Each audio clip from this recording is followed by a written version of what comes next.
And we're going to welcome in at this time John O'Kane, former Press of Atlantic City staff writer and a local wrestling guru. What's up, Oak? Good morning, guys. Thanks for having me. I would assume that label still applies, right? I don't know. I've been saying that's been overselling me for years.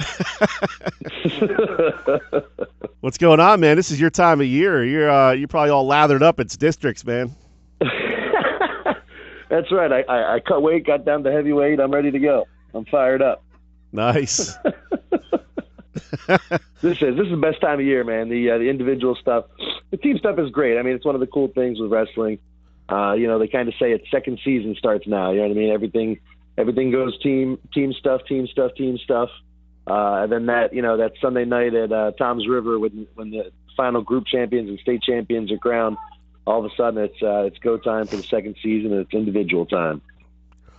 What do you think, just generally, John? What do you think makes a guy really turn it on? Because every year we kind of see somebody who goes on a nice little run here in districts into regions. Maybe somebody you didn't think was going to qualify for regions.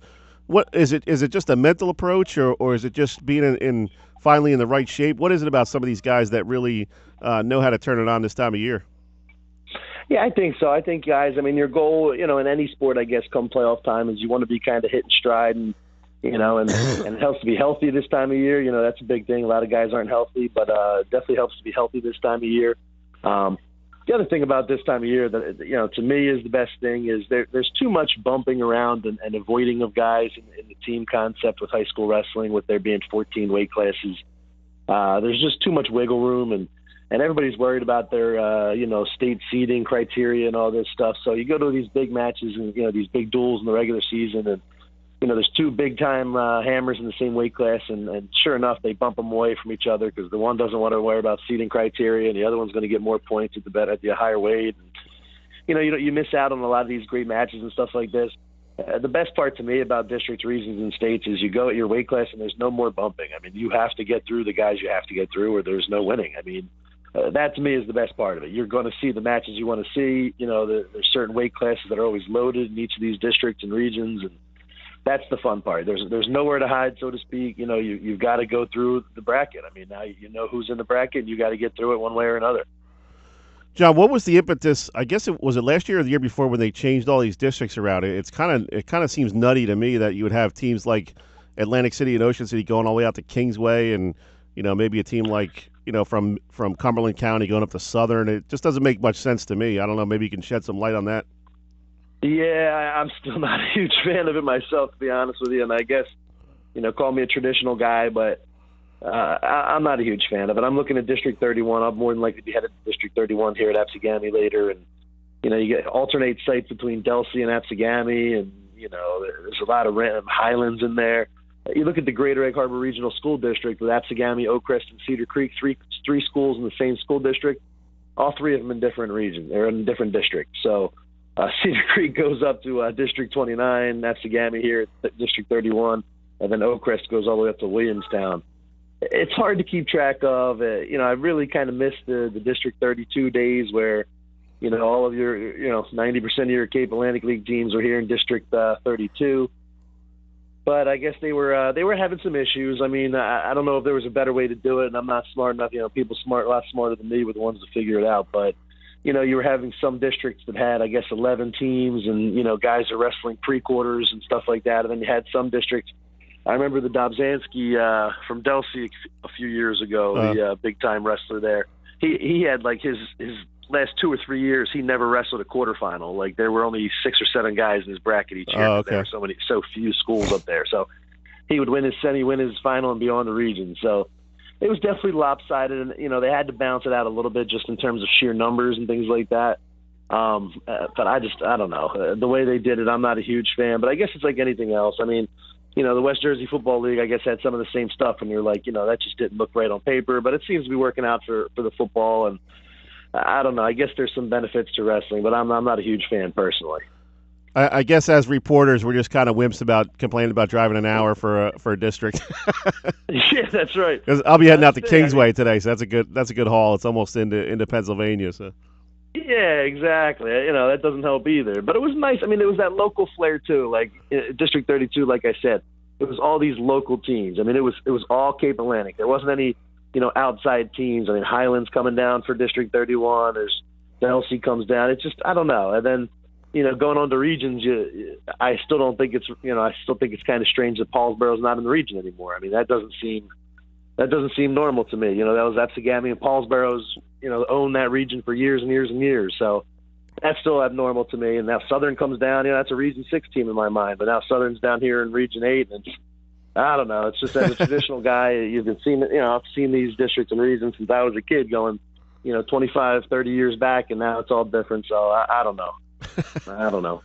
Talking with John O'Kane, has covered wrestling for, about 15, 20 years, I guess, right? Yeah, about 13, 14 years. Okay. Tell us about some of the guys this year you're keeping an eye on. Obviously, the guys from Spirit, when you're talking about Tim Fitzpatrick and Mike Wazen, two guys who I believe expect to be in Atlantic City. They were there last year. A kid like Sean Lynch from Prep and a couple of those guys definitely have a shot to make it into regions and maybe through to Atlantic City. Who else is on your radar as somebody that can make a run here and get to regions and maybe even Atlantic City?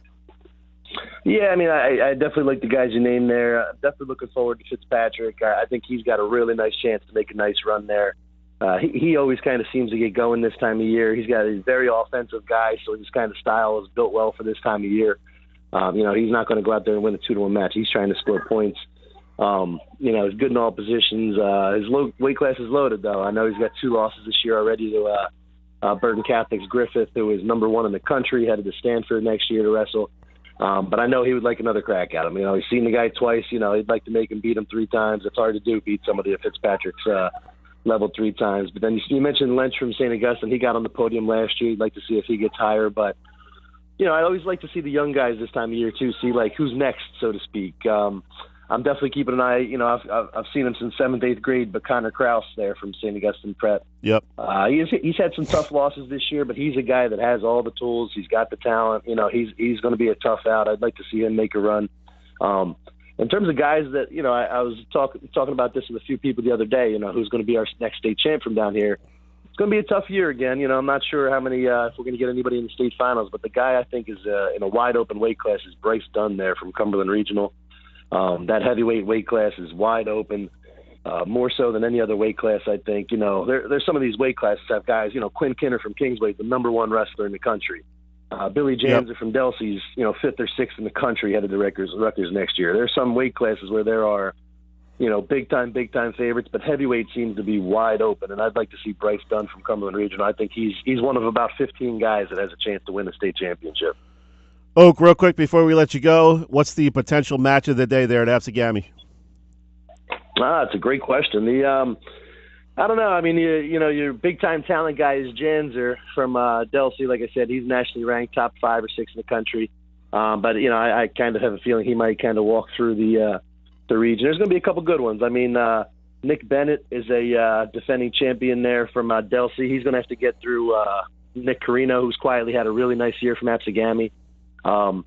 Same thing with I kind of like the weight class there. Andrew Marcucci from Absegami at 170 pounds.